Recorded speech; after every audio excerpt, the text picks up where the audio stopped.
그럼 원가를 23페이지부터 보겠습니다. 이거 두 개 남았고요. 그 5절 개별 원가 계산이랑 6절의 종합 원가 계산이 있는데 일단 정리를 좀 해드리고 이게 이론에 잘 나오는데 좀 앞쪽은 쉬워요. 그 부분을 정리를 먼저 해드리겠습니다. 개별 원가 계산이랑 종합 원가 계산 이렇게 비교를 먼저 해볼게요. 특징. 자, 일단 지금 개별 원가 계산인데 이게 특징부터 좀 제가 써드릴게요. 뭐 그 공간에다가 따로 정리를 좀 간단하게 하시면 될 것 같아요. 이 부분이 쉬운데 시험에 좀 잘 나와서 가성비가 좀 좋아요. 네, 이렇게 딱 해서 특징을 아래로 쭉 써볼게요. 일단 개별 원가 계산은 소량 생산입니다. 그리고 문제에 따라서는 주문 생산이라고도 해요. 개별 원가 계산은 소량 생산. 그러면 왜 그런지 이 부분은 진짜 쉬운 부분이라서 이해 위주로 하시면 됩니다. 예시를 제가 한번 써볼게요. 예시는 건설업 하고 조선업 이 정도로 보면 될 것 같은데, 그러면 건설업은 건물 만드는 거고 조선업은 배 만드는 거잖아요. 그럼 둘의 특징을 보세요. 비싸죠? 오래 걸리죠? 그러면 여러분이 장사를 한다고 해보면 건물을 지어놓고 팔면 위험해요. 안 팔리면 어떡해요? 그러니까 이렇게 비싼 것들은 주문이 들어와야 만드는 거예요. 비싸니까 주문이 들어오면 어떻게 만들어 드릴까요? 하고 만들어야 되겠죠. 그러니까 오래 걸리는 거거든요. 근데 뭐 자동차 같은 건 어때요? 만들어 놓고 팔면 되죠. 그래서 얘네들은 비싸니까 소량 생산, 주문해야 들어온다. 이 업종들을 원래 우리가 제조업으로 배우는데 이 업종들은 원래 수주업이라고 해서 주문을 받는 업종이다라고 해요. 이 부분 안 어렵죠? 그러니까 소량 생산이니까 뭐 이런 업종까지 시험 잘 나오거든요. 그러면 반대로 가면 종합원가 계산은 대량 생산이죠. 그러니까 얘네들은 비싸니까 주문받아서 하나씩 만드는 거고요. 하나씩. 얘네들은 대량 생산이니까 그냥 종합적으로 하면 됩니다. 이렇게 키워드로 갖고 가면 돼요. 소량, 대량. 이쪽은 나머지 다 해요. 업종이 필요가 없어요. 그러니까 일반적인 모든 업종이 다 해당이 되거든요. 그러니까 뭐 예를 들어 석유화학업 뭐 이런 것도 되고, 여기는 뭐 책상, 컴퓨터, 의자 만드는 회사 전부 다 대량 생산이겠죠. 그러니까 이 개별 원가 계산에 해당되지 않는 업종 전부 다라고 보시면 돼요. 그런 느낌이고요. 그래서 제가 23페이지에 제가 따로 정리를 해놨는데, 이게 자료가 필요한 게 없어서 세무사 책에 있는 거 제가 옮겨서 그린 거예요. 어떤 느낌인지 한번 볼게요. 개별 원가 계산으로 되어 있죠. 그러니까 위쪽에 3개 해놨거든요. 작업 지시서, 이거 해시 101, 해시 102, 해시 103 이렇게 써놨죠. 이렇게 3개의 주문이 들어온 거예요. 지금 3개가. 근데 제가 일부러 그냥 이름 써놨는데 101번은 여객선, 사람들 타는 배 있죠. 그걸로 하고 치고, 2번은 컨테이너선, 짐 옮기는 선, 그 다음에 3번은 카페리선, 이거 차 옮기고 사람도 옮기는 뭐 그런 거. 그러니까 배가 3대 주문이 들어온 거예요. 그러면 한 개씩 따로 만들겠죠. 그러니까 개별 원가 계산은 키워드가 작업 지시서. 작업 지시서가 키워드가 되는 거죠. 그러니까 무슨 말이냐면 문제에서 작업 지시서에 의한다 이렇게 말을 하잖아요. 그럼 대량 생산은 아닌 거죠. 하나하나 다른 것만 작업 지시서로 만드니까. 그리고 그 밑에 보면 작업 원가표라고 나왔죠. 그 2개가 키워드가 되는 거죠. 그러니까 작업 지시서를 보고 만들 거 아니에요? 그 작업 원가표가 제가 아래쪽에 따로 또 그려놓은 겁니다. 그 밑에 대충 그려놓은 거 있죠? 작업 원가표 해가지고 작업번호 해시 101번, 품목 여객선, 시작일, 완성일 이렇게 써있는 다음에 돈을 쓸 때마다 적는 거예요. 그러니까 이게 한 개마다 만들기 때문에 배 하나마다 얼마 썼는지 다 적을 수 있잖아요. 그러니까 작업 원가표라는 특징이 나오는 거죠. 개별이기 때문에 이렇게 키워드 됩니다. 작업 지시서, 작업 원가표는 개별. 그런 느낌이에요. 그러니까 뭐 중간에 그림은 보실 필요는 없고 그냥 하나씩 만든다 정도만 기억하시면 됩니다. 그럼 대량 생산은 그냥 반대라고 보시면 되겠죠. 일단 중요한 특징은 요약을 해놨으니까 이렇게 하고 바로 문제로 한번 가보겠습니다. 자, 24페이지로 가보시면 일단 기출문제 워딩을 먼저 볼게요. 말문제로 잘 나오거든요. 자, 이게 개별이라는 전제하에 01번 보시면 다품종 소량 생산 있는데 다품종은 X 쳐버리시고 소량 생산만 동그라미 칠게요. 앞에 품종은 아무 의미 없고 소량 생산 나오면 바로 개별 이렇게 찾으시면 됩니다. 품종은 신경 쓰지 마세요. 그리고 주문 생산도 동그라미 치시면 되겠죠. 소량 생산, 주문 생산 나오면 바로 개별. 그 다음에 02번에 조선업, 건설업 나왔죠. 뭐 굳이 하나 또 추가한다면 항공기 제조업 정도인데 뭐 그렇게 언급은 잘 안 하고. 그 다음에 03번 제조 지시서 표시하시면 되겠죠. 제조 지시서. 제조 지시서에 의해서 만들면 작업 원가표를 만들겠죠. 그러니까 4번에 작업 원가표도 표시하시면 돼요. 이 말이 뒤에 개별이랑 세트를 이룬다고 보시면 되는 거죠. 그 다음에 05번 개별 원가 계산의 경우에는 제조 간접비의 배분이 매우 중요하다 이렇게 있어요. 그러니까 제조 간접비의 배분은 원래 중요한데 특히 더 중요하다는 소리예요. 종합 원가 계산에 비해서 더 중요하다. 왜냐면 아까 그 23페이지 밑에 그림에 보셨듯이 금액을 적어야 되니까 적으려면 알아야 되잖아요. 뭐 그런 의미에서 중요하다라고 생각하시면 됩니다. 그 다음에 06번 제품별로 손익분석 및 계산이 용이하다. 이건 당연할 수밖에 없죠. 제품 하나하나마다 금액을 적잖아요. 그럼 하나하나마다 얼마 썼는지 아니까 얼마 남는지도 알 수 있겠죠. 당연한 겁니다. 한 개씩 컨트롤하기 때문에. 그 다음에 7번에 기말 제공품의 평가 문제가 발생하지 않는다. 이거는 그 종합원가 계산 쪽에 관련된 건데 나왔으니까 미리 한번 말씀을 드리면 종합원가 계산은 똑같은 걸 대량 생산을 하거든요. 그래서 얘는 키워드가 완성품 환산량이라는 개념이 있어요.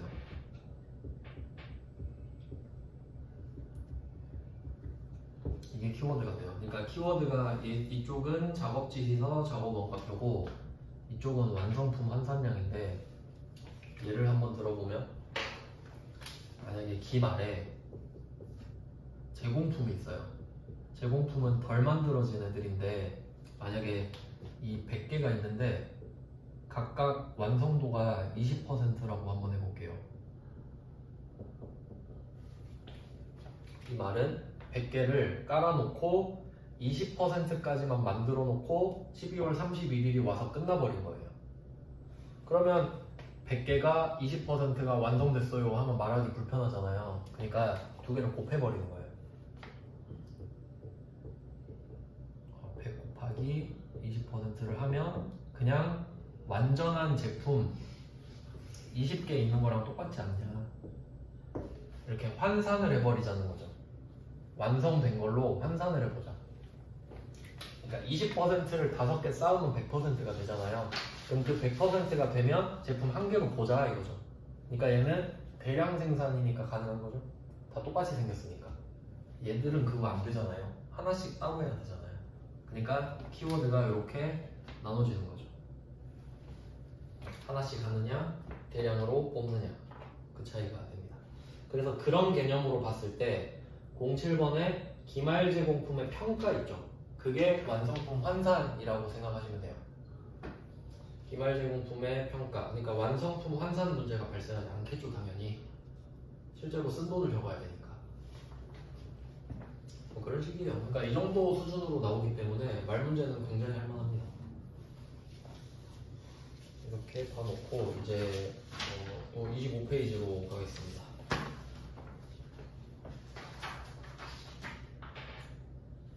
25페이지에 또 말 문제가 있죠. 왜 이렇게 해놨지? 특징. 네. 25페이지에 또 박스 하나가 더 있는데 이제 계산 쪽으로 넘어가네요. 자, 08번을 보시면 실제 원가나 예정 원가를 사용할 수 있다. 이제 이 부분부터는 조금 복잡해져서 이제 버리셔도 되는데 나는 말 문제만 하겠다 하면 버려도 상관없는 부분이에요. 그게 그 24페이지 잠깐 가보시면 그 24페이지 위쪽 표 있죠, 위쪽 표. 그 위에 표로 설명을 드릴 건데, 자, 실제 개별 원가 계산은 비싼 거 소량으로 만드는 거라고 그랬죠? 그러면 그게 방법이 두 개가 있죠. 왼쪽 위에가 실제 개별 원가 계산이고 오른쪽 위가 정상 예정. 그러니까 실제냐 예정이냐 이 뜻인데, 그 밑에 원가가 세 개 있죠. 직접 재료 원가, 직접 노무 원가, 제조 간접 원가. 근데 여기서 직접이 붙은 두 개는 추적이 돼요. 그러니까 어디서 썼는지 정확히 파악을 할 수 있던 소리죠. 직접은. 그러니까 직접은 당연히 실제 발생액습니다. 그러니까 이건 안 어렵죠. 근데 문제는 제조 간접 원가죠. 그래서 제가 저번 시간에 원가를 딱 정리를 하면 이거였죠. 원가는 세 개로 나눠진다. DM 직접 재료비, DL 직접 노무비, 그 다음에 나머지가 제조 간접비, 이렇게 세 개로 원가를 나눌 수 있는데, 이 D자가 붙은 직접 원가들은 추적이 가능하기 때문에 추적을 하면 된다. 가능하니까 하면 된다. 근데 OH는 간접, 추적이 안 된다는 소리죠. 추적이 안 되니까 배부를 해야 된다. 이게 사실 원가의 핵심이거든요. 그러니까 추적은 되니까 할 필요도 없고 OH를 배부해라. 이게 문제인데, 그러니까 여기서도 그 개념이 그대로 응용이 되는 거죠. 직접 원가는 추적이 되기 때문에 예정 원가를 쓸 필요가 없는 거죠. 추적이 되니까. 그래서 직제 직노는 그냥 없애버려도 되죠. X표 쳐도 상관없어요. 그냥 비교상 넣어드린 거죠. 그래서 여기서 주인공은 제조 간접 원가겠죠. 그러니까 제조 간접 원가는 어차피 배부를 할 건데, 그걸 실제로 하려면 한번 상식적으로 생각을 해보죠. 이번 달로 예를 들어볼게요. 8월 1일부터 8월 31일 이렇게 한 달 기간이라고 해볼게요. 한 달마다 원가를 측정한다고 해보겠습니다. 그럼 이때 실제 원가를 쓴다고 하면 8월 1일부터 8월 31일까지 쓴 제조 간접 원가를 찾고 싶은 거거든요. 그럼 실제 원가를 쓰고 싶으면 적어도 9월이 돼야 돼요. 9월이 돼야 알 수 있어요. 맞죠? 실제 원가가 얼마인지 알려면 다음 달이 돼야 되죠? 그래야 알 수 있잖아요. 기다려야 되니까. 너무 늦어요. 근데 그게 실제 개별 원가 계산입니다. 근데 예정은 이게 너무 오래 걸리니까 그냥 우리가 알고 있는 데이터를 이용해서 그냥 어느 정도인지 가늠을 한 다음에 미리 정해버리자. 그럼 한 달을 안 기다려도 되니까. 그래서 그 특징, 단점을 한번 보시면, 실제 개별 원가 계산의 단점은 원가 계산을 기말 이후에 할 수 있다 라고 되어 있죠. 실제를 파악하려면 시간이 걸리니까. 그리고 기간마다 배부율이 달라집니다. 이건 좀 어려우니까 그냥 늦어진다까지만 좀 보고요. 그리고 그 옆으로 예정 쪽으로 가보시면 그러니까 각각의 장단점이 반대일 텐데, 얘는 두 번째 줄에 두 번째 점에 배부 차이를 조정해야 된다 뭐 이런 느낌이 있어요. 그러니까 어떤 느낌이냐면, 실제랑 예정의 차이 느낌을 보여드릴게요.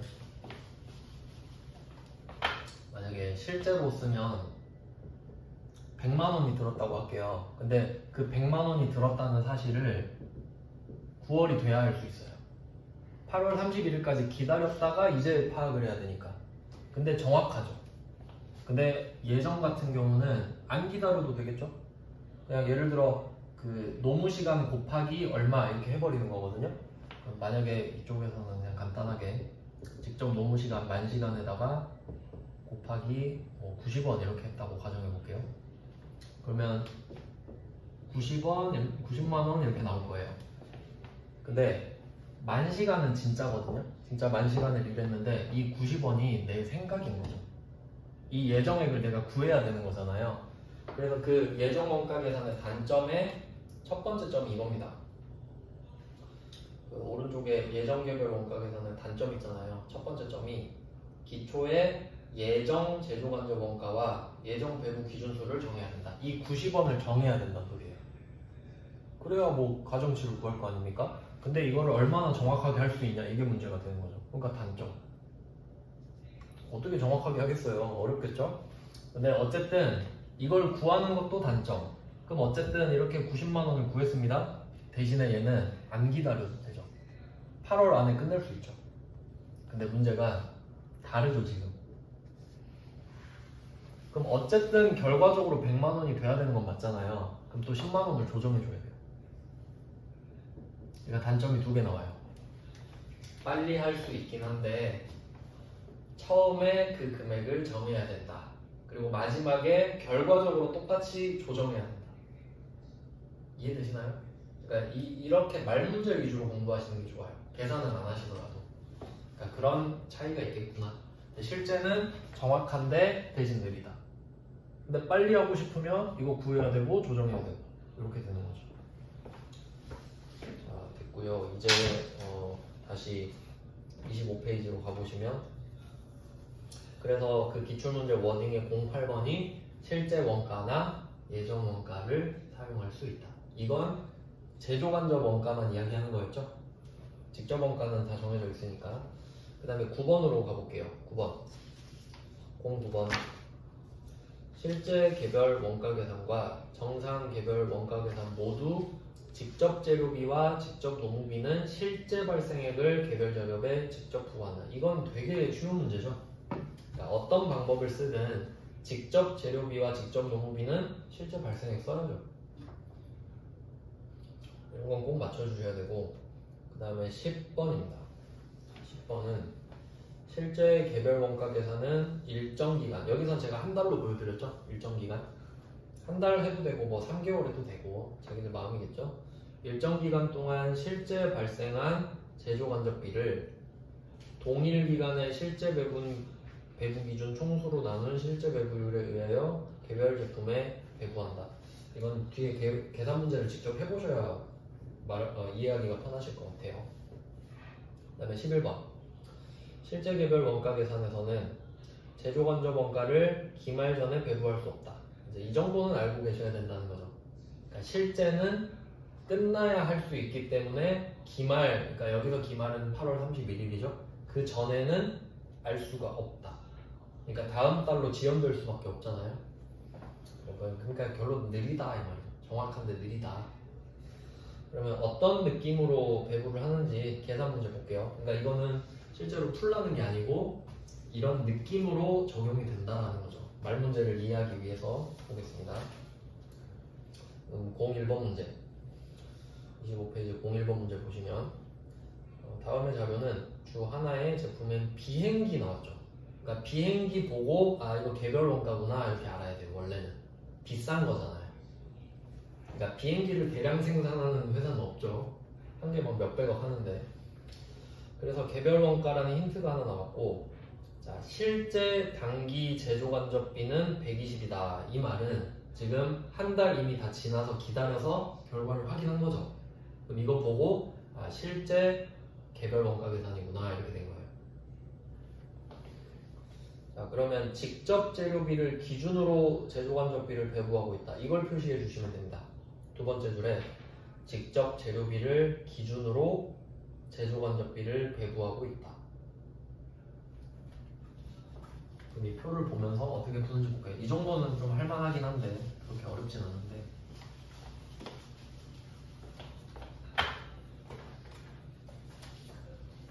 자 그럼 지금 주문 두 개 들어왔죠? A, D, D, M, D, L. 그림에 있는 거 그대로 옮겨볼게요.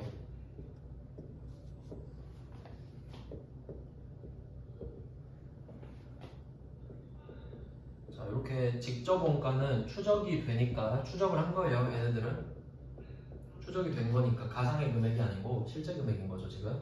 자 문제는 여기다가 OH를 찾으세요 이거죠. 근데 합계밖에 모르죠. 120만 원이 합계로 들어갔다라는 거밖에 모르고 이 120을 어떻게 나눠줄 거냐가 문제인 거잖아요. 근데 우리가 생각을 해보니까 이 기준을 이 직접 재료비 기준으로 나누는 게 좋을 것 같아요. 그러면 얘는 합쳐서 150만 원인데 비율대로 하면 얘는 15분의 6. 이 두 개 합치면 15니까 15분의 6 얘는 15분의 9대로 하면 된다 이 말이죠. 그럼 이걸 각각 곱해서 넣어요. 120만 원을 15개로 쪼개서 6개 주고 9개 주고. 별로 안 어렵죠, 이 정도는. 그래서 A의 총 원가가 얼마냐 하면 120만 원 곱하기 15분의 6을 하면 금액이 나오고 이 세 개를 더하면 답인 거죠. 총 제조 원가를 물어봤으니까. 그래서 질문에 단기 총 제조 원가는 제가 단기 총은 빼버리라고 말씀드렸죠. 제조 원가가 항상 DM, DL, OH를 합친 거기 때문에 그래서 이 정도는 솔직히 좀 할만하다 싶겠네요. 이 정도까지는 너무 어렵지 않기 때문에. 그래서 뭐 이런 예시가 있고요. 그 다음에 2번은 조금 어려울 수 있다고 생각이 드네요. 2번 1번은 좀 추천을 드리고 2번은 이해 용도로 쓰시면 좋을 것 같아요. 2번도 한번 해볼게요. 2번은 조심하셔야 될 게 뭐냐면 DM, DL 여기까지는 똑같은데 자 여기에 있는 게 OH가 아닙니다. 제조 원가가 있는 거예요. 단기 총 제조 원가라고 써있죠. 그리고 여기서는 개가 써있는 거고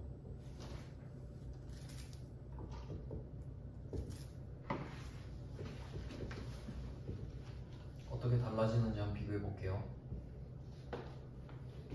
개 중에서 넘버원. 그러니까 아까랑 차이가 뭐냐면 1번 문제는 A랑 B 두 개밖에 안 만드는 거예요. 그러니까 A랑 B를 더한 게 합계랑 똑같았거든요. 1번은. 근데 2번은 전체만 알려주고 넘버원만 알려준 거예요. 그러니까 넘버원 말고 넘버 2, 3가 있을 수 있는데 그건 안 알려줘 버리는 거죠. 그러니까 그냥 전체에서 얘 비율만 봐라 이건데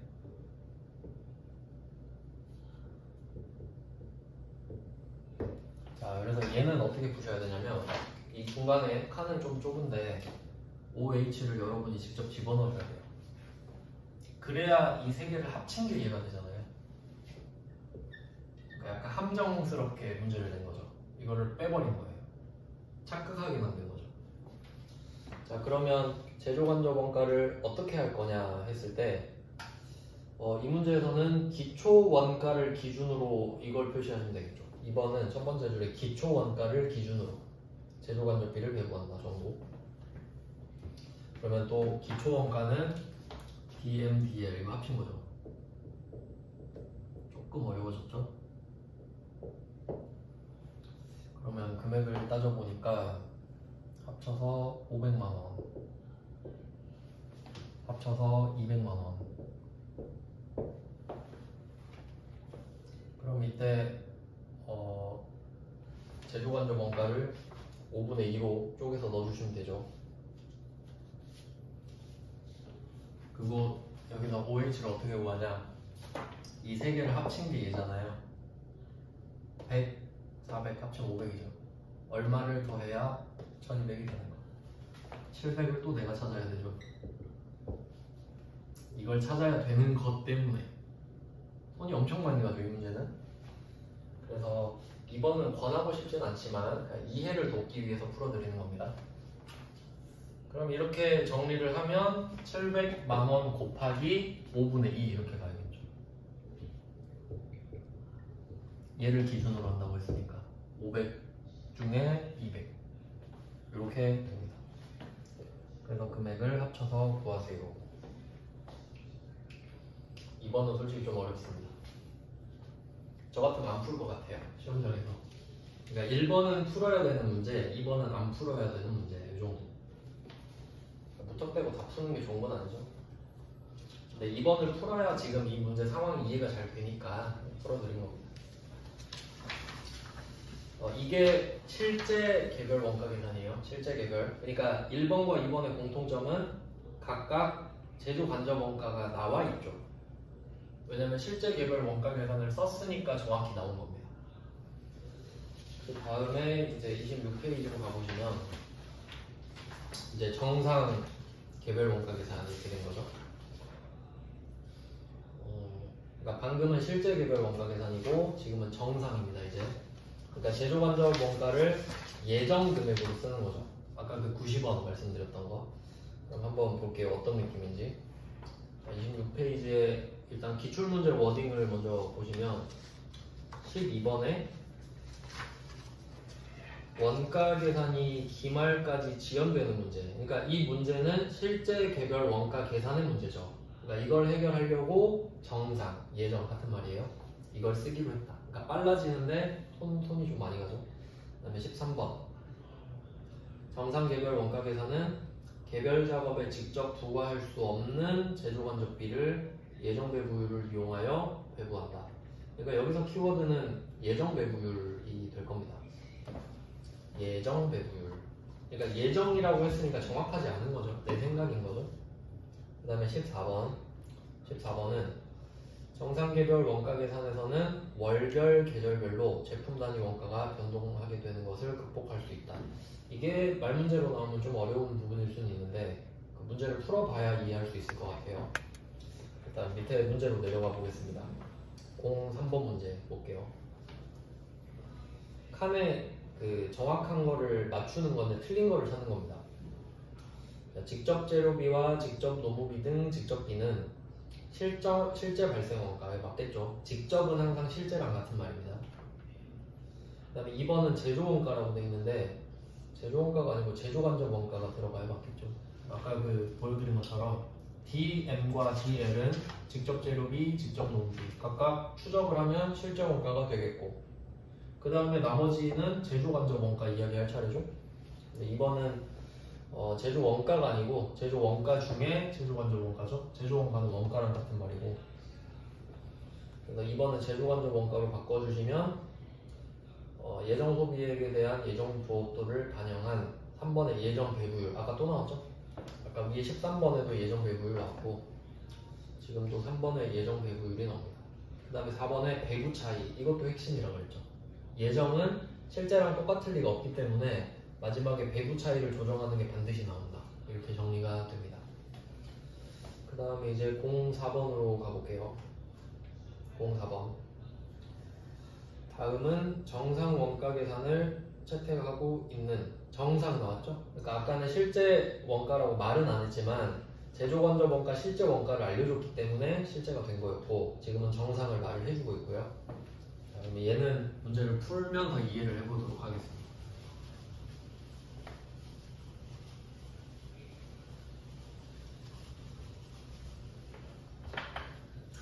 여기서 그 제조 간접 원가 예산 있죠? 예산 제조 간접 원가는 OH라고 쓸게요. 이름이 있으니까 이때 3,969만 원이 나왔는데 이게 무슨 의미인지 생각을 해볼게요. 내 생각에 앞으로 이번 한 달 동안에 이 금액을 쓸 것 같다 라는 소리입니다. 그러니까 뭐 어떻게 뭐 방법을 써서 찾았겠죠. 보통은 한 최근에 막 3년에서 5년 평균값으로 해요. 보통 그게 합리적일 테니까. 그럼 어쨌든 이게 나왔다고 합시다. 근데 진짜는 아니죠. 근데 대신 빨리 할 수 있잖아요. 그 다음에 예산 직접 노동시간 예산 노동시간 이것도 생각해보세요. 이번 달에 이 정도 일을 할 것 같다. 이 정도 시간을 쓸 것 같다. 그러니까 여기서 예산이 나오잖아요. 둘 다 거짓말이란 소리다. 예산이 나오면 진짜가 아니잖아요. 내 생각이다 이 말이죠. 그러면 내 생각끼리 나눠요. 나는 이 돈을 쓸 것 같다. 그리고 내 생각에 9만 시간 정도 일하지 않을까? 나눕니다.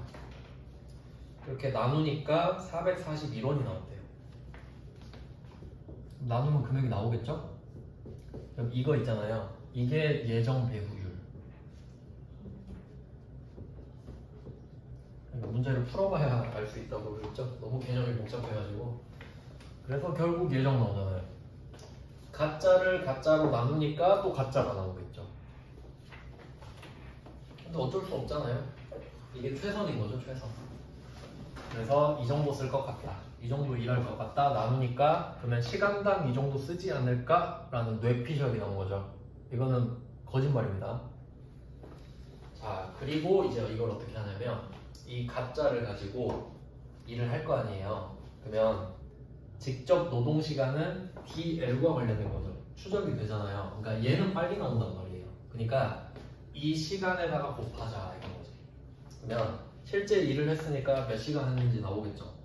그러면 실제 노동 시간이 나오잖아요.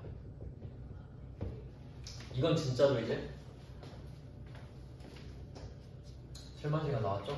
여기다가 441을 곱해요.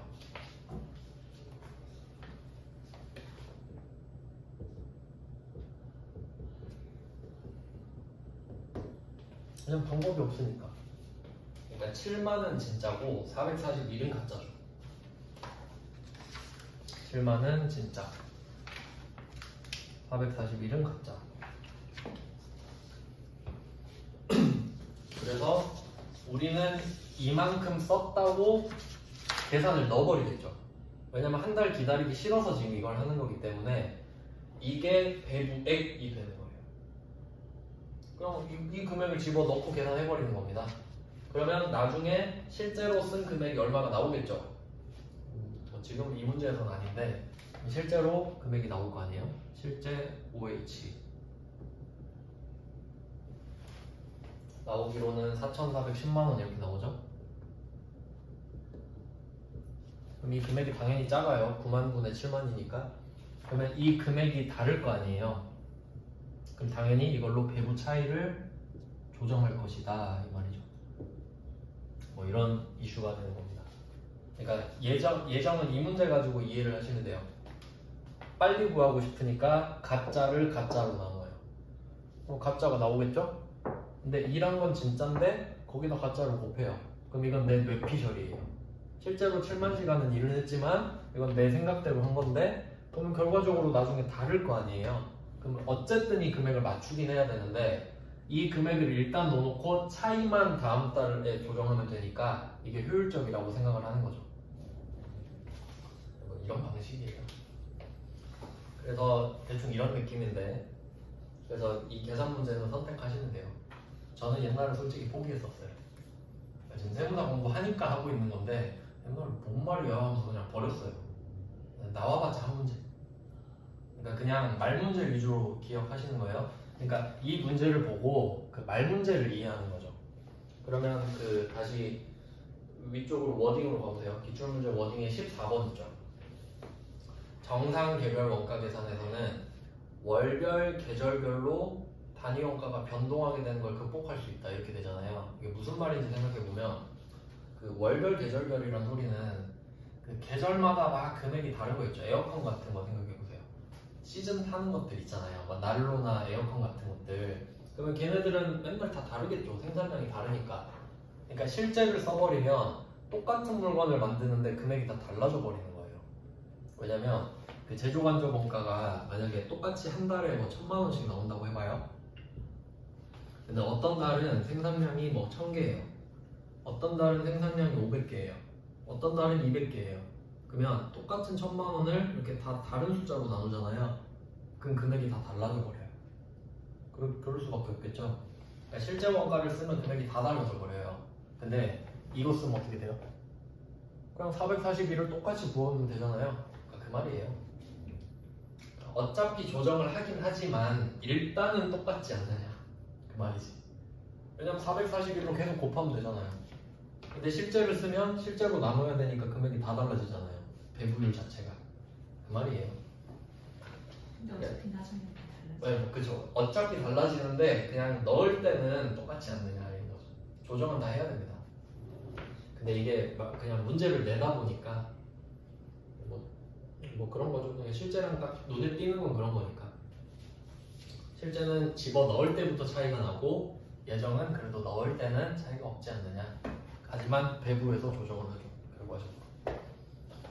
계산 문제는 정신건강을 위해서 넘어가겠습니다. 저야 많이 해서 쉽지만 여러분은 보면 좀 짜증날 것 저도 알거든요. 그러니까 계산 문제는 좀 내가 뭐 시간 많다 하시면 하는 거고 가성비가 좋지는 않습니다. 그리고 이제 28페이지로 가보시면은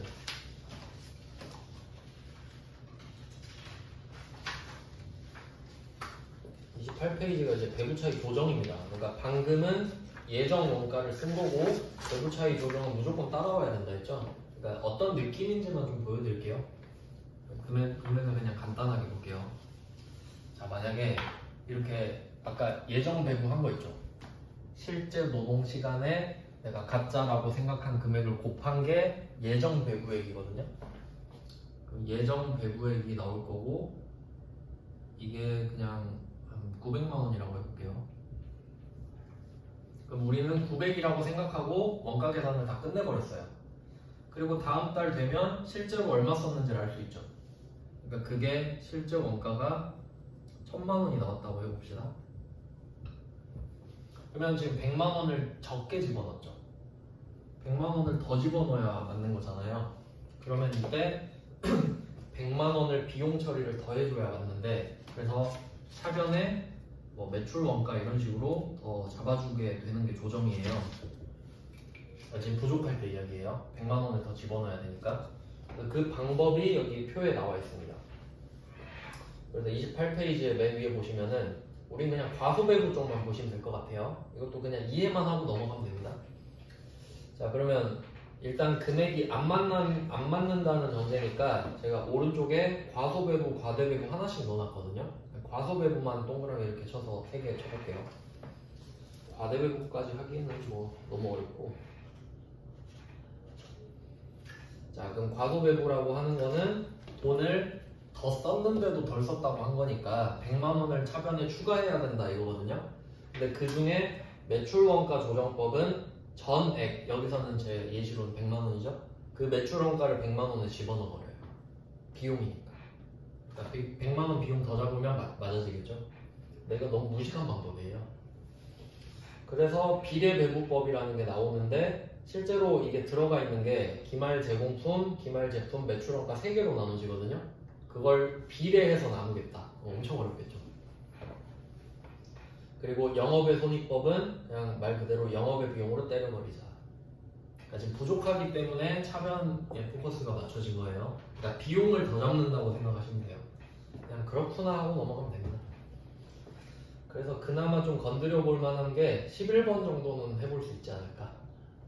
11번에 제조간접원가 배부 차이 조정 방법. 여기서 배부 차이 조정 방법이 나왔다라는 말 자체가 예정 개별 원가 계산인 거예요. 근데 보시면 아시겠지만 2번이 딱 튀지 않습니까? 단계배분법. 얘는 앞에서 보조부문 원가를 제조부문으로 나눌 때 상호배분법, 단계배분법, 직접배분법 거기서 나오는 애들이에요. 그러니까 섞어버리는 거죠. 일부러 헷갈리게. 그래서 2번이 바로 탈락입니다. 아예 안 보셔도 상관없어요. 이쪽 부분은 말씀드렸듯이 가성비가 굉장히 떨어지는 부분이라서 필요한 부분들만 보시면 될 것 같고요. 가성비 안 좋습니다. 바로 이제 좀 이제 쉬고 10분 정도 쉬고 29페이지부터 볼게요.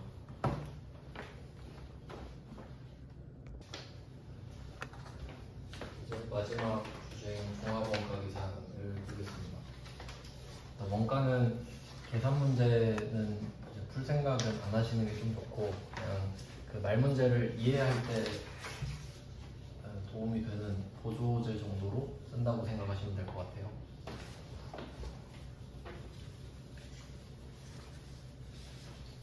이제 종합원가 계산입니다. 아까 말씀드렸던 대로 종합원가 계산은 대량 생산이 키워드고요. 한번 볼게요. 29페이지부터. 29페이지에 일단 특징의 기출 워딩부터 보시면 01번부터 볼게요. 종합원가 계산은 동종 제품을 연속적으로 대량 생산, 그러니까 다 필요 없고 대량 생산만 표시하면 되는 거예요. 그 다음에 02번, 이 부분 여기서 중요한데 재료비와 가공비로 단순화된다. 재료비, 가공비 이렇게 표시를 해볼게요. 진짜 중요한 거는 좀 기억을 하셔야 되는데 그런 거 위주로 말씀을 드릴게요. 일단 제조원가는 DM, DL, OH 이렇게 세 개로 이제 나누고 있죠. 회계 원가 회계에서. 이때 얘네들을 이제 부르는 이름이 있었는데 이 두 개를 직접 재료비랑 직접 노무비를 묶어서 얘네들을 뭐 직접 원가라고도 할 수 있겠고요. 그리고 기초 원가라고도 부릅니다. 요건 이제 말문제로 잘 나옵니다. 직접 재료비랑 직접 노무비를 합쳐서 기초 원가라고 한다. 아까 배부 기준으로도 언급을 한 적이 있고요.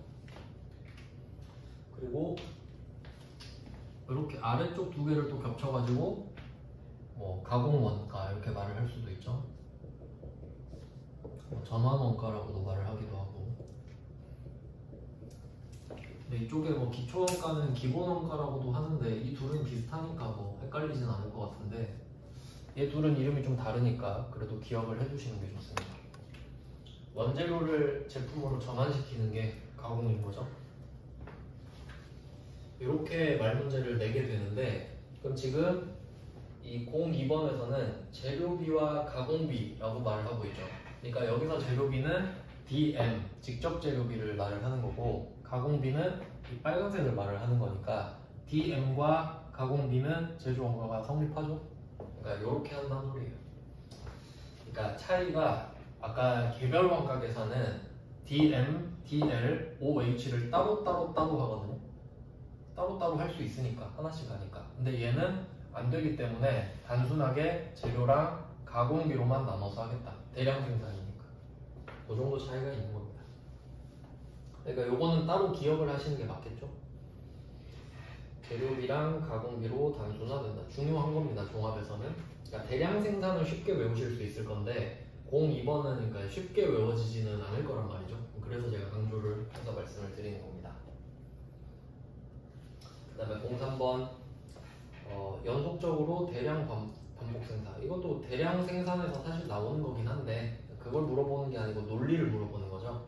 그러니까 대량 생산 개념이기 때문에 기간 개념이 중시된다. 그러니까 시간이 곧 생산량일 거 아니에요. 똑같은 걸 계속 만드니까 1시간에 몇 개, 2시간에 몇 개 이런 식으로 된다는 거겠죠. 그 다음에 04번 동일 공정에서 생산된 제품은 동질적이라는 가정하에 평균화 과정에 기초하여 제품 원가가 계산된다. 이게 아까 말씀드린 평균화 과정이 그 완성품 환산량 뭐 그런 거예요. 완성품 환산을 이런 식으로 언급을 하는구나 라고 생각을 하시면 됩니다. 그리고 밑에 01번 문제부터 보면은 뭐 흐름을 나타낸다 해서 순서가 나와 있긴 한데 뭐 이거를 뭐 외운다 그런 느낌은 아니고 그냥 쭉 보면은 일단 물량의 흐름을 파악한다. 이게 그 원재료 제공품 제품을 파악을 하는 거예요. 그게 가 첫 번째고 두 번째가 마인데 완성품 환산량이라는 키워드가 나왔죠. 그리고 아까 배운 재료 원가는 재료비, 가공 원가는 가공비. 재료비랑 가공비로 나눠서 평균 작업을 하는 거죠. 완성품 환산량을 계산한다. 그래서 마가 두 번째고요. 그 다음에 라는 또 재료비, 가공비 나왔고 기초 제공품 원가랑 단기 총 제조 원가를 집계한다. 뭐 이런 거는 좀 안 배웠으니까 지금 그냥 그렇구나 하고 넘어가고 다는 단위당 원가를 구한다. 이거는 뭐 의미가 별로 좀 없겠네요. 그래서 밑에 그림을 좀 그려놨는데 그림으로 이해를 해보죠. 자, 종합원가 계산은 대량 생산이고 선입선출법이랑 평균법이라는 방법이 있습니다. 그러면 선입선출법이 사실 중요하거든요. 왜냐면 먼저 들어온 게 먼저 나가는 게 맞으니까. 그림으로 이해를 좀 해보면 기초 제공품 원가라는 게 있잖아요. 그러니까 얘가 작년에 만들다가 덜 만들어진 애들을 말해요. 작년에 만들다 덜 만들어진 애들. 그럼 여러분이 이번에 공장을 돌리는데 작년에 덜 만들어진 애들부터 완성시키지 않겠습니까? 그러니까 기초 제공품 원가가 먼저 완성품이 돼요. 그리고 단기 투입 원가는 기초 제공품 원가 뒤에 새로 들어온 애들이겠죠. 새로 DM, DL, OH가 들어온 거예요. 그럼 걔도 완성품으로 들어가고 만약에 덜 만들어지면 기말 제공품이 되겠죠. 그 말이에요. 이게 선입선출법의 그림 맞죠? 그러니까 먼저 들어온 애가 먼저 완성되고 남은 애들은 이제 너도 남아라 이렇게 되는 거죠. 그러니까 이게 계속 반복돼요. 왜냐면 이번에 기말 제공품이 다음번에 기초 제공품이 되기 때문이죠. 근데 평균법은 진짜 좀 너무 대충 하는데 기초 제공품 원가랑 단기 투입 원가를 합쳐가지고 평균을 구한 다음에 둘로 나눠버려요. 그러니까 엄청 간단한데 부정확한 방법이겠죠. 사실 쓰면 안 되는 방법이긴 한데 그냥 문제에서는 그냥 구분해서 냅니다. 선입선출을 써라, 평균법을 써라.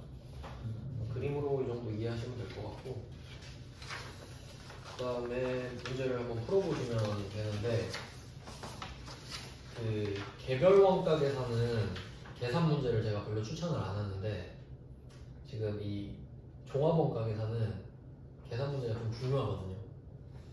그래서 이 부분은 그래도 시간을 내서 좀 학습을 해주시면 좋지 않나라고 생각을 합니다. 그러면 첫 번째 방법은 선입선출법인데, 설명은 복습할 때 읽어보시고 기출문제 워딩으로 바로 갈게요. 30페이지에 기출문제 워딩 01번. 선입선출법은 아까 그림 떠올리시면서 기초 제공품부터 먼저 완성시킨다. 당연히 그 만들다 만 애들부터 먼저 완성을 해줘야겠죠. 그 뒤에 단기에 새로 들어온 애들을 완성시킨다고 가정한다. 내가 정하는 거니까 뭐 당연한 말이죠.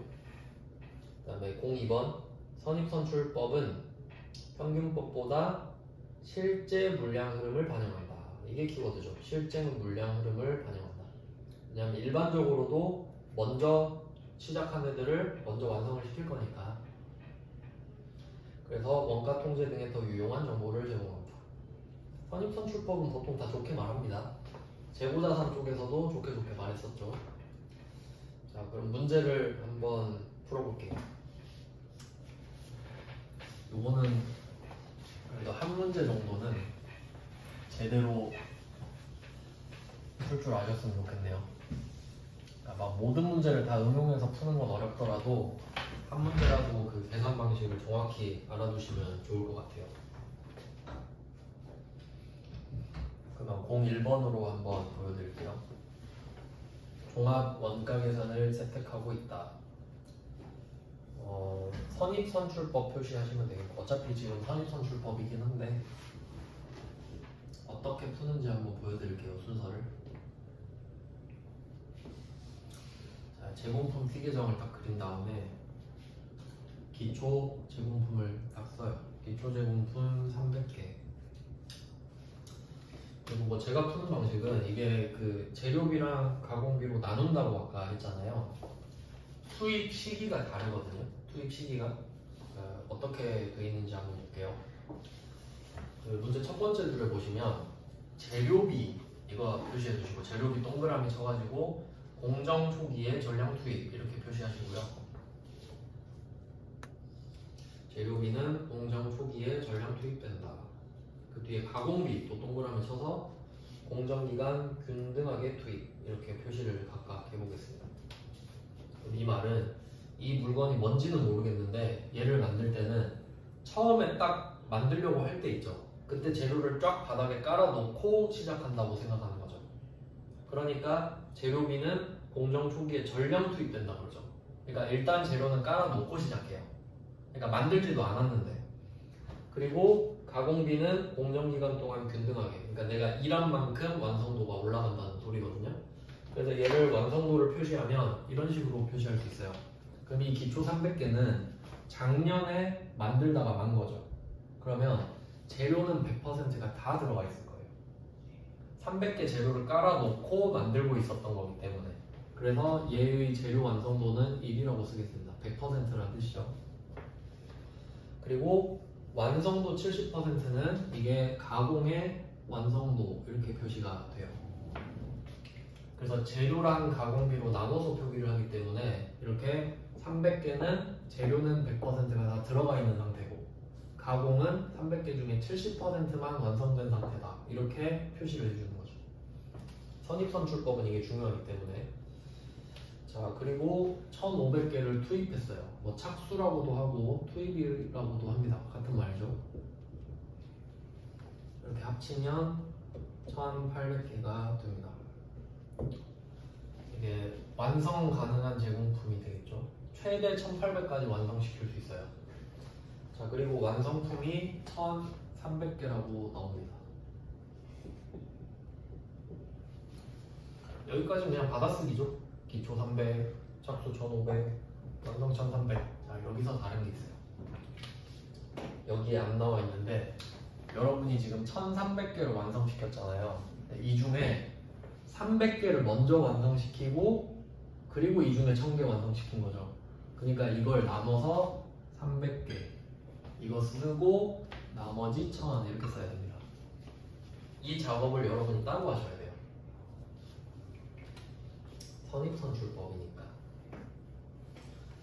자, 그러면 이 300개를 완성시키려면 여러분이 얼마나 돈을 써야 되는지 생각해 볼게요. 이 300개는 재료를 작년에 다 투입시켜서 넘어왔죠. 그러면 이 300개에 대해서는 여러분이 따로 재료를 쓸 필요가 없어요. 그러니까 재료는 하나도 안 써도 돼요. 작년에 썼으니까.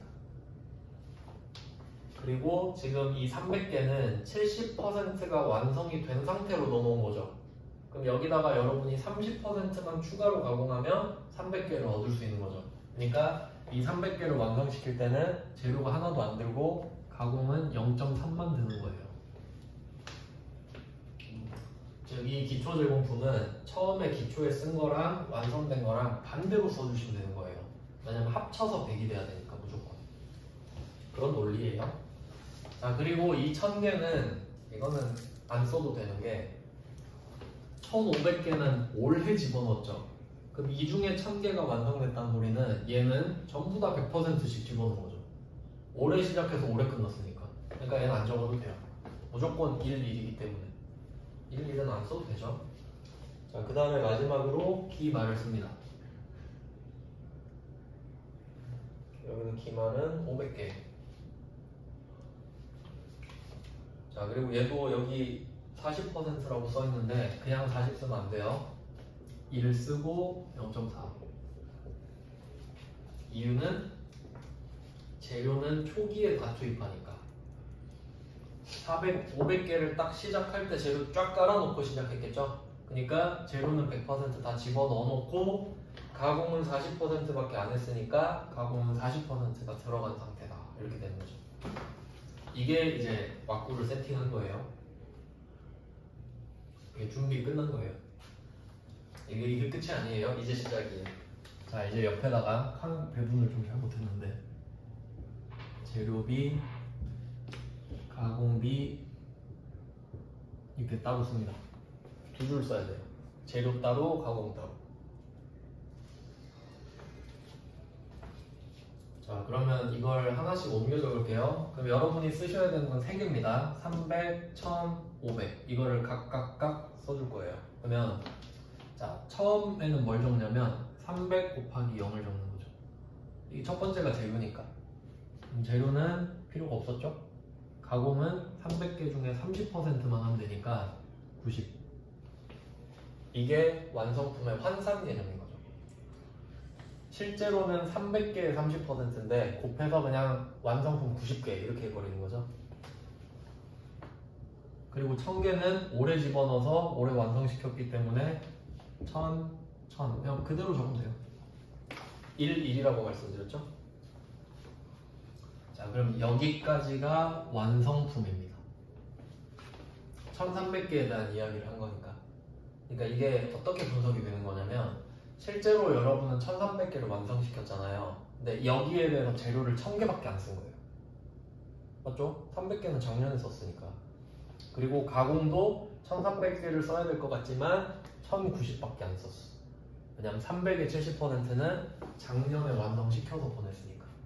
그러니까 이게 선입선출법의 장점. 진짜 한 것만 파악을 하는 거죠. 이게 맞잖아요. 그 다음에 가공도 한번 찾아볼게요. 아, 기말. 얘는 완성이 덜 된 거죠. 그럼 500은 500 곱하기 1. 재료는 일단 다 투입시키고 보니까. 그래서 올해는 없는 거잖아요. 작년에도 이런 식으로 재료를 다 집어넣었을 거기 때문에. 그래서 가공은 40%만 하고 끝냈죠? 그러니까 200. 이렇게 하면 끝이에요. 이렇게 해서 한 줄씩 쫙 적어주시면 돼요. 재료비는 1500, 가공비는 1290. 이게 완성품 환산량입니다.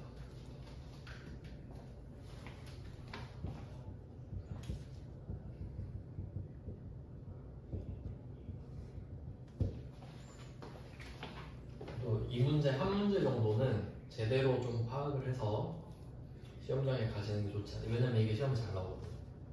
그러니까 개별 원가 계산은 솔직히 별로 안 중요한데 이건 진짜 중요하거든요. 그래서 이거 1번 한 문제라도 정확히 푸시는 걸 추천을 드립니다. 그래서 완성품 환산량이 1500과 1290이 나온 거죠.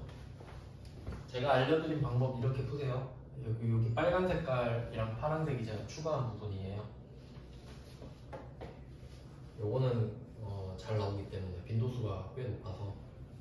그리고 그 평균법을 바로 여기서 미리 알려드리면 이렇게 해서 선입선출법을 구하잖아요. 평균법은 뭐가 달라지냐면 잘 보세요. 이거를 딱 지우고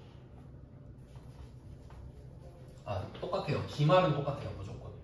이것도 기억해 두세요. 기말은 무조건 똑같습니다. 그래서 기말 제가 안 지웠죠? 평균은 어떻게 하냐면 1300개 완성점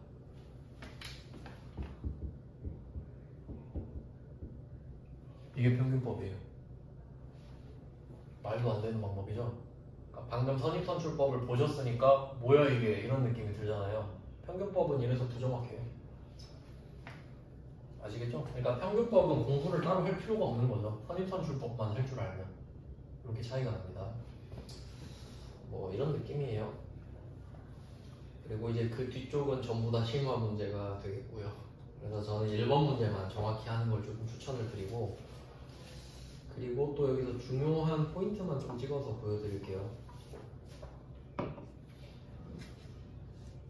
그 뒤에도 설명은 드릴 수 있는데 가성비 생각하면 너무 가는 것 같아가지고 차라리 모르는 게 낫지 않나. 이 정도까지는 그래도 확실히 아셔야 된다. 자, 그러면 31페이지로 그냥 바로 넘어가 볼게요. 31페이지 05번 보겠습니다. 05번 말문제 위주로 할게요. 말문제는 꼭 맞히셔야 됩니다. 원가가 5문제가 나오는데 말문제가 한 서너 문제 나오거든요. 그러니까 굉장히 말문제 위주로 하시는 게 좋고, 근데 이렇게 중요한 것들은 계산 문제가 나오니까 강조를 하는 거고. 자, 그럼 5번 보세요. 선입선출법에 대한 걸로 틀린 거를 찾아보겠습니다. 1번 실제 물량 흐름을 반영한다. 맞죠? 선입선출법이니까. 2번 전기 작업분을 포함한 평균 개념이다.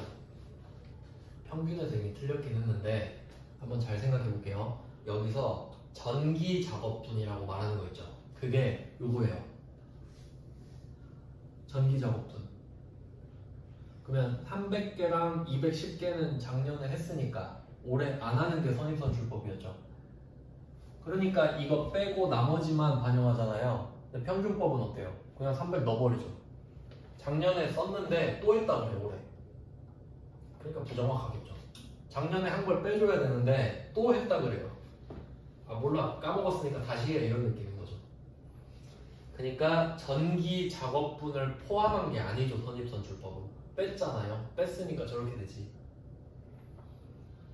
그래서 2번은 평균법에 대한 설명이에요. 전기 작업분을 포함해서 다시 300을 써버리니까. 근데 이게 계산 문제를 풀어봐야 이게 무슨 말인지 알거든요. 방금 진짜 말 문제 암기밖에 안 되기 때문에 계산 보여드리고 매칭을 시키는 겁니다. 그 다음에 3번 단기 작업분만 전기 작업분, 단기 작업분. 선입선출법은 전기를 제거했기 때문에 단기 작업분만 넣는 거죠. 근데 평균법은 전기 했는데 또 넣는 거죠, 다시. 자, 그 다음에 4번, 5번에 4번은 기초 제공품 원가는 먼저 완성품 원가를 구성한다. 맞죠? 먼저 300개 완성시키고 그 뒤에 1000개니까. 그러니까 문제를 풀고 그거랑 말을 매칭시키는 게 중요합니다. 무조건 외우는 게 아니고. 그래서 아까 그 메모 해놓은 거랑 뭐 연결해가지고 공부하시면 되겠죠. 그러니까 제 생각에 1번과 5번을 딱 정확하게 공부하시는 게 좋아요. 나머지 문제는 틀려도 돼요. 어차피 그렇게 어렵게 잘 안 되기 때문에. 그래서 1번, 5번 이렇게 딱 중요한 거 위주로 복습을 해주시고요. 안 중요한 건 그냥 아예 안 할게요. 그냥 복습 못 하시게. 그 다음에 32번 32페이지입니다. 그러니까 뭐 말문제 위주니까 제가 말을 많이 넣었죠. 계산은 그냥 안 풀면 되니까 말문제는 좀 자주 보셔야 돼요. 자, 32페이지의 기출문제 워딩을 보시면 자, 01번부터 볼게요. 전기에 이미 착수된 요거죠. 요거를 무시하고 단기에 착수한 것처럼 가정하죠. 했는데 무시하고 또 했다 그러잖아요. 그러니까 당연히 금액이 안 정확하겠죠. 그 다음에 2번 기초 제공품도 단기에 착수하여 완성한 것으로 가정. 같은 말이죠. 이미 한 것도 다시 한다는 소리니까 1번이 좀 더 정확한 표현이긴 한데 2번처럼 나오기도 하니까 같이 봐두시고, 그 다음에 3번 기초 제공품 원가에 대해서 평균법은 기말 제공품을 배부하지만 선입선출법은 기말 제공품에 배부하지 않는다. 이게 좀 어려울 수 있는데 그 선입선출법은 이거는 그냥 X 붙이고 넘어갈게요. 굳이 할 필요 없어요. 기억이 안 남을 것 같아서 3번은 그냥 버리겠습니다. 1번, 2번은 중요하니까 잘 기억해 두시고요. 4번, 이거 중요합니다. 4번에 중요 표시할게요. 4번, 5번을 묶어두고 중요 표시하겠습니다. 4번, 5번은 똑같은 표현이에요. 자, 4번. 기초 제공품이 없는 경우 평균법과 선입선출법의 완성품 환산량은 일치한다. 이거 진짜 중요한 표현이에요. 제가 이거 이 문제로 다시 보여드릴게요. 이건 중요하니까 좀 기억을 해주셔야 됩니다.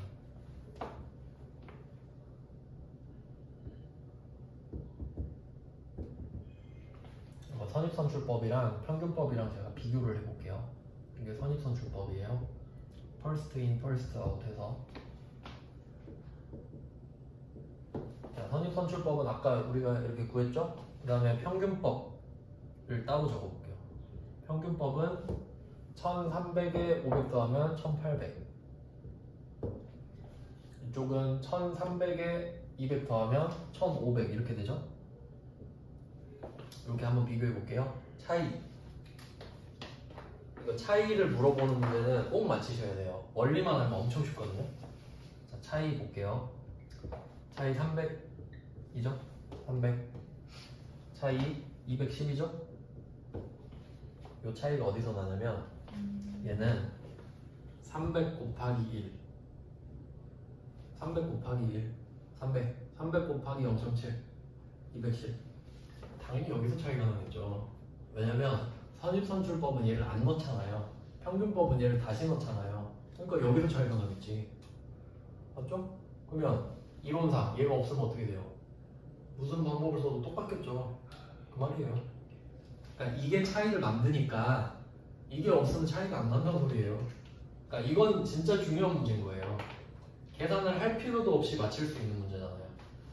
왜냐면 원리를 알고 있어야 되는 거기 때문에. 그러니까 기초에서 차이가 난다. 꼭 맞추셔야 돼요. 4번, 5번. 기초 제공품이 차이를 만든다 이렇게 생각하면 되잖아요. 보통 사람들이 이거 외우거든요. 그럴 수밖에 없잖아요. 처음 배웠는데 이거 막 어떻게 정확히 이해하고 그러겠습니까?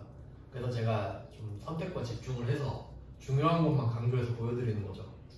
그러니까 한 문제는 정확히 풀 줄 알아야 말 문제도 잘하는 거예요. 그래서 한 문제만 한 거고. 그 다음에 6번 볼게요. 6번. 자, 6번에 기말 제공품의 완성도는 선입선출법, 평균법에서 모두 고려해야 된다. 그래서 제가 똑같다 그랬죠? 당연히 해야죠. 이거 안 하면 안 되잖아요. 네, 그렇게 중요한 문구는 아닙니다.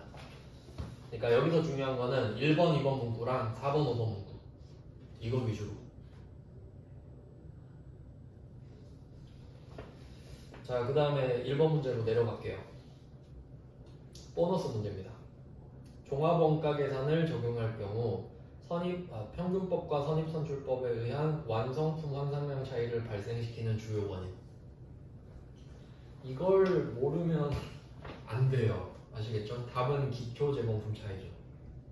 그러니까 이렇게 공을 들여서 풀어야 기억이 남아요. 근데 그냥 기초 제공품 하고 넘어가잖아요. 기억 안 나요. 이건 꼭 맞히실 수 있겠죠? 아는 사람만 풀 수 있는 문제예요. 자, 뒤쪽에 뭐 계산 문제는 그냥 넘어가고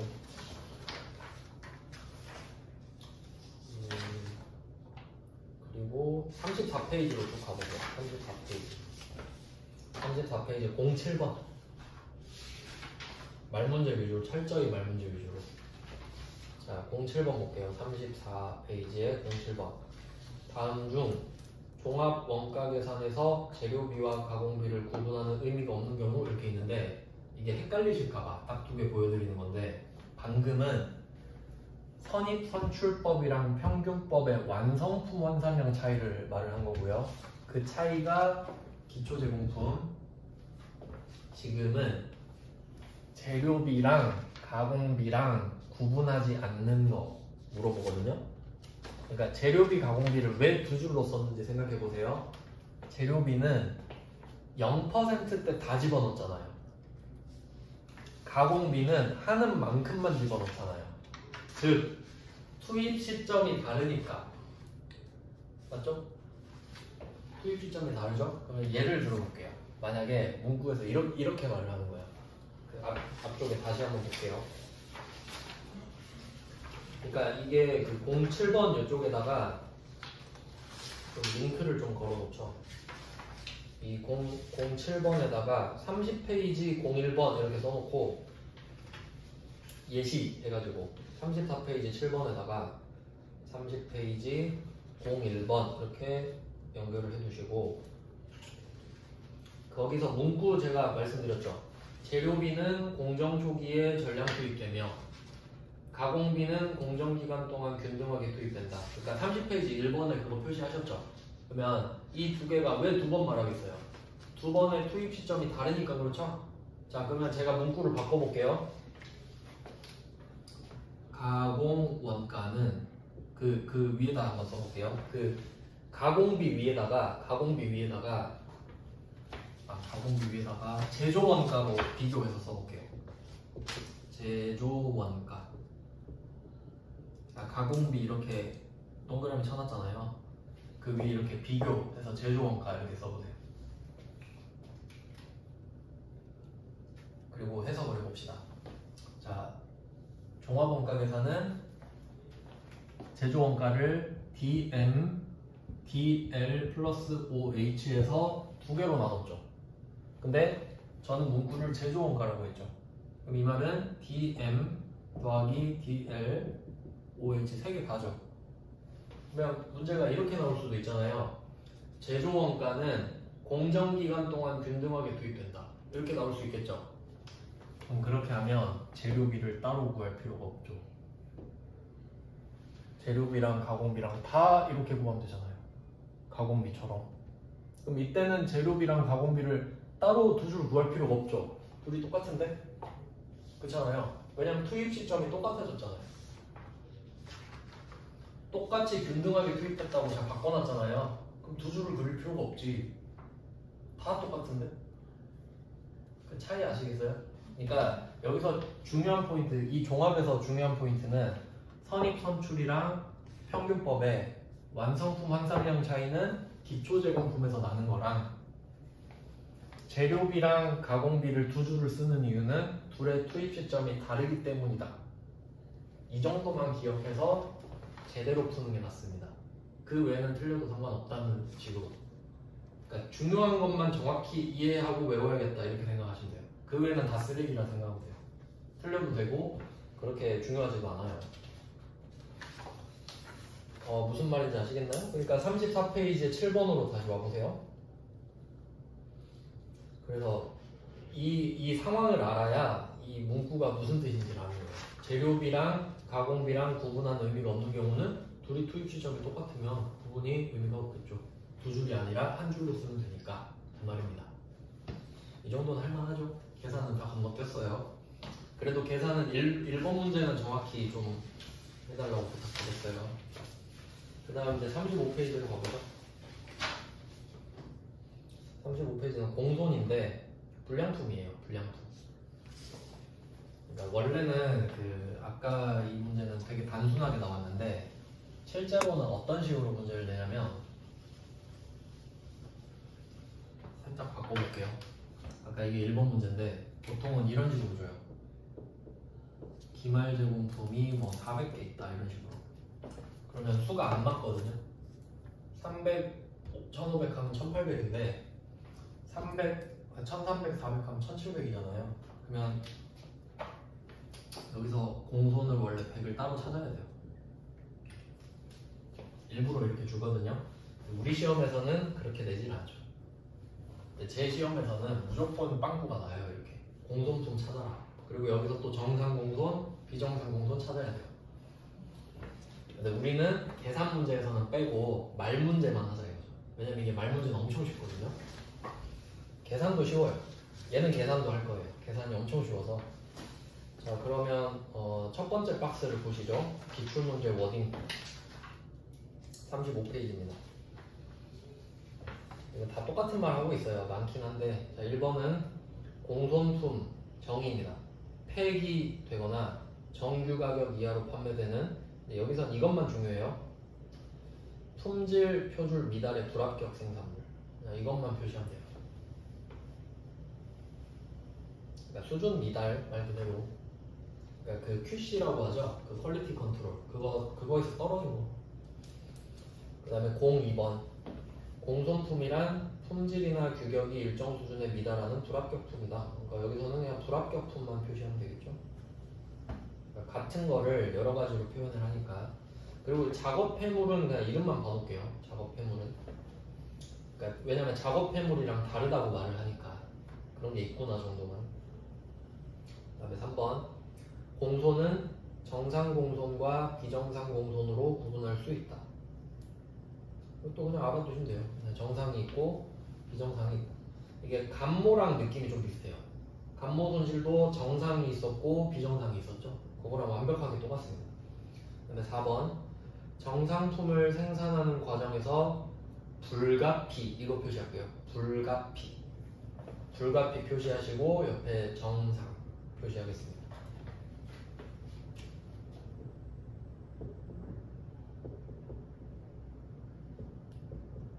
이거는 같은 개념인데 정상은 불가피하다. 그러니까 어쩔 수 없다는 소리죠. 내가 아무리 노력해도 이게 나오는데 어떡하냐 그 말이죠. 그러면 얘는 불가피하기 때문에 원가성을 인정해 주죠. 어쩔 수 없다는 어떻게 해요? 그러니까 정상은 이렇게 세트로 기억하셔야 돼요. 감모에서도 똑같이 적용됩니다. 그러니까 그때 제대로 해놨으면 공소는 보너스예요.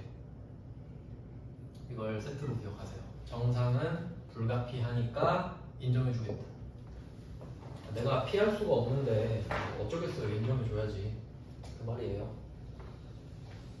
그래서 불가피랑 정상은 세트로 기억하시고 이제 05번 갈게요. 05번. 정상 공소는 예측이 가능하다. 단기적으로 통제할 수 없다. 이게 뭐 어렵다고 느낄 수도 있는데 그 정상은 제가 어떻게 예를 들어 드렸었냐면 청바지를 100개씩 만든다. 근데 분량이 2개가 맨날 난다. 예측 가능하죠 이제. 또 100개 만들면 야 또 분량 2개 날 거거든. 그러니까 102개 만들자 이렇게 가능했죠. 그게 예측 가능한 거예요. 그리고 단기적으로 통제할 수 없다. 그러니까 다음번에 100개 만들 때도 2개는 포기해야 되죠. 근데 만약에 100년 후면 다를 수도 있겠지. 100년 후면 100년 후면 분량 안 날 수도 있겠죠. 하지만 다음 달에는 안 돼. 그 말이에요. 조금 어렵긴 한데 굳이 예를 들면 그래요. 그 다음에 정상 6번 정상 공소는 회피 불가능 표시하시면 되겠죠. 회피 불가능 불가피죠 이게. 그리고 이것도 표시할게요. 효율적인 작업에서도 발생한다. 이게 어쩔 수 없다는 소리 아닙니까? 효율적인데도 나온다라는 말이 어쩔 수 없다는 소리잖아요. 그러니까 둘이 같은 말인 거죠. 효율적인데도 발생한다. 그게 회피 불가능하다 이 말이죠. 같다 표시해 놓을게요. 같다. 말장난이죠. 그러니까 이거를 외우는 게 아니고 의미를 정확히 파악해 두시면 안 외워도 되는 거예요. 자, 7번에 제조 원가로 처리한다 돼 있죠. 원가 동그라미 쳐보세요. 왜냐면 원가성이 있다고 그랬잖아요. 원가성이 있으니까 원가로 처리하겠죠. 원가성이 없으면 손실로 처리하죠. 자, 8번 정상공소는 원가성이 있다. 7번, 8번은 같은 말이죠. 그 다음에 9번 정상공손의 허용한도. 이것도 중요한 건데 허용한도는 정상공손만 있습니다. 왜냐면 비정상공손은 허용한도를 넘어간 게 비정상공손이니까. 맞죠? 그러니까 허용한도라는 말 자체는 정상공손한테만 허락되는 말이에요. 그러니까 혹시 비정상공손의 허용한도는 말도 안 되는 거지 그냥. 뭐 그렇고 뒤에 맞는 말이죠. 그 다음에 10번입니다. 10번 정상적이면서 모든 작업에 공통되는 공소원가는 이건 조금 어려운 내용인데 그 정상공손이 만약에 나오잖아요. 그 매출원가로 해주잖아요. 이거를 완성품이랑 기말원가로 또 나눠요. 그냥 이거까지는 안 해도 될 것 같아요. 10번은 X 칠게요.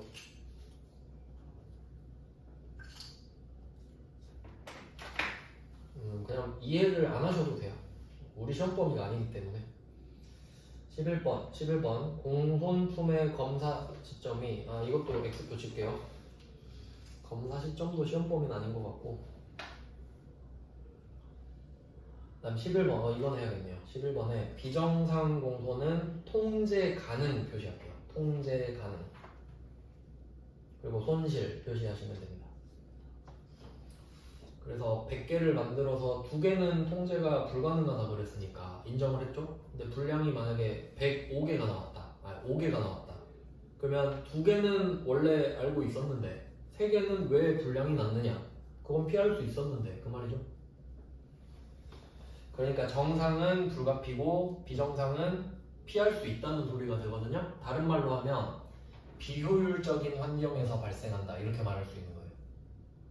그러니까 효율적이면 안 나는데 비효율적이면 비정상 공손이 날 수도 있잖아요. 밑에 나왔어요. 13번에 능률적인 생산 조건 하에서는 발생하지 않는다. 그게 피할 수 있다는 소리죠. 능률적인 생산을 하면 되잖아요. 근데 정상은 어땠어요? 능률적인 생산이어도 어쩔 수 없죠. 그러니까 인정해줬죠. 그 다음에 14번 비정상 공소는 비효율적인 작업이다. 같은 말이죠. 그 다음에 15번 비정상 공소는 회피 가능하다. 영업의 비용이다. 뭐 같은 말 아닙니까? 그러니까 이게 말 문제로 어마어마하게 나와요. 계속 바꿔가면서. 그러니까 말 문제 이거 꼭 하셔야 돼요. 공소는. 그 다음에 16번 비정상 공손품 수량은 전체 공손품 수량에서 정상 공손품 수량을 제외한 나머지다. 그러니까 이거를 16번을 19번이랑 연결하시면 돼요.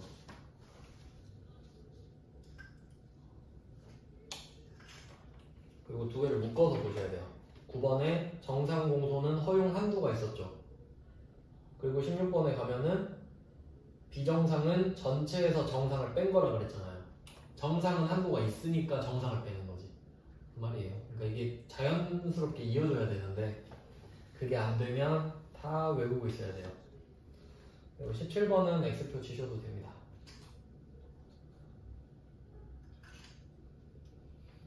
그 다음에 이 두 번째 칸은 일부러 나눠놨는데 밑에는 작업 폐물에 대한 거거든요. 작업 폐물은 그냥 모르셔도 돼요. 시험에 뭐 나온 게 이거 전체가 4개밖에 없어요. 그래서 공손만 제대로 좀 하시는 게 낫지 않을까. 범위를 최대한 좀 줄여드리고 있어요. 그 다음에 36페이지에 계산 문제가 또 간단하니까 계산 문제 한번 풀어보겠습니다. 36페이지에 2번, 3번 연결해 주시면 되고요. 2번, 3번 연결해 주시고 2번, 3번 정도는 하시는 게 좋아요. 나머지는 하지 마시고. 얼마나 쉬운지 한번 보여드릴게요. 솔직히 이거는 따로 연습한다기보다는 지금 제대로 이해해 놓으시면은 시험장 가서 그냥 상식으로 풀 수 있는 수준이에요.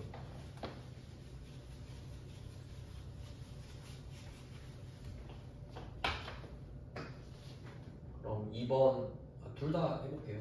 둘 다 쉽거든요. 자, 2번부터 볼게요. 제공품. 아, 그리고 그 원가 회계에서는 주인공이 항상 제공품이에요. 왜냐면 제공품이 만들어졌을 때 그 제품이 얼마냐, 그게 원가 회계거든요. 그러니까 네, 원가 회계는 제공품이 그냥 디폴트라고 생각하시면 돼요. 자, 그러면 기초부터 넣어볼게요. 2번 문제. 기초가 30개. 그리고 착수가 2,300개. 근데 여기서는 다행히 완성도가 없잖아요. 자, 그리고 완성은 안 알려줬고, 공손품 200개 이렇게 알려줬네요. 그대로 받아쓰기 하는 거예요.